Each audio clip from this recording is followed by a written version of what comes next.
Pak Am mau tanya, sholatnya belum lengkap dan emosional, padahal sudah kuliah, apa yang harus dilakukan? Begini, kuliah itu tidak jadi ukuran orang anak itu, Bu, dewasa secara emosional, dewasa secara spiritual, belum tentu juga.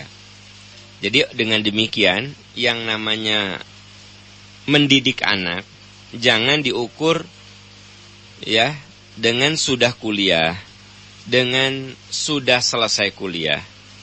Terus harus kita lakukan, karena walau bagaimanapun yang namanya manusia itu makhluk yang fadzakir inna fa'atid dzikra. Beri peringatan, sesungguhnya peringatan itu berguna. Jadi dengan demikian kita jangan pernah lelah untuk selalu mengingatkan. Itu yang paling pokok. Mengingatkan. Sekalipun anak itu sudah kuliah, sekalipun anak itu sudah sarjana. Karena pendidikan formal dia ya sudah kuliah itu belum tentu berbanding lurus dengan kematangan emosi dan kematangan spiritualnya. Itu yang paling pokok. Dan memang yang namanya mendidik anak itu kan kewajiban sepanjang masa sampai kita wafat. Dan anak itu kan merupakan ujian. Al-malu wal banun qul innama amwalukum wa auladukum fitnah. Katakan, sesungguhnya di antara harta dan anak-anakmu ada yang jadi batu ujian. Jadi ada yang diuji dengan harta. Selalu usaha apapun kurang, gagal, selalu nggak cukup. Nah, diuji dengan harta. Atau diuji dengan harta yang berlimpah tapi pelit, ya. Hartanya banyak tapi tak ada seorang pun yang bisa menikmati harta dia. Bahkan dirinya sendiri juga tidak bisa menikmati. Mobil bagus, nggak pernah dipakai, lebar, bisa ada yang ngegores di jalan, mobilnya bagus, di garasi aja, ditutup aja, ya, di garasi, dia naik angkot, naik ojek, begitu, dia diuji dengan harta, jadi hartanya malah memperbudak dia, tidak dia nikmati, gitu, hartanya banyak, ya, berobat dengan yang murah, yang mistik, yang alternatif gitu. Bukannya datang ke dokter spesialis ya, ke tempat yang memang layak. Jawabnya apa? Abis mahal sih di dokter teh, berapa ratus ribu.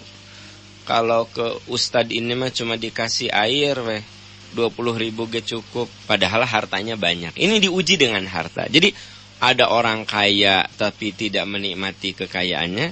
Ada juga orang yang berjuang mencari harta tapi selalu aja mengalami kegagalan. Itu namanya diuji dengan harta. Qul innama amwalukum wa auladukum fitnah. Juga anak-anak itu bisa jadi bahan ujian. Ya, ada seorang ibu curhat sama saya, anaknya itu pinternya luar biasa. Tapi sekarang udah usianya 27 tahun. Di rumah main game aja, ya. Jadi dari mulai SD itu anak selalu ranking. Sampai kuliahnya juga di universitas ternama. Yang mana orang susah masuk ke situ. Tapi ya udah, sekarang usia 27 di rumah gitu. Ya, luntang-lantung. Waktu diarahkan supaya bekerja, katanya apa? Malas gajinya kecil gitu. Malas gajinya kecil, ya, jadi pengusaha tidak, jadi pekerja tidak, padahal sekolahnya juga di universitas ternama. Nah, jadi memang anak itu bisa jadi batu ujian. Katakan firman Allah, sesungguhnya di antara hartamu dan anak-anakmu ada yang batu ujian, ada yang jadi ujian bagi kamu. Nah, ibu diuji oleh anak yang udah kuliah, sholatnya masih belum, harus disuruh aja, masih bolong-bolong, ya kan? Emosinya juga masih meluap-luap, belum stabil. Nah, ya itulah kita harus hadapi. Karena hidup itu tak seperti yang kita inginkan, tapi hidup itu seperti yang kita jalani, begitu ya. Wallahu a'lam bissawab.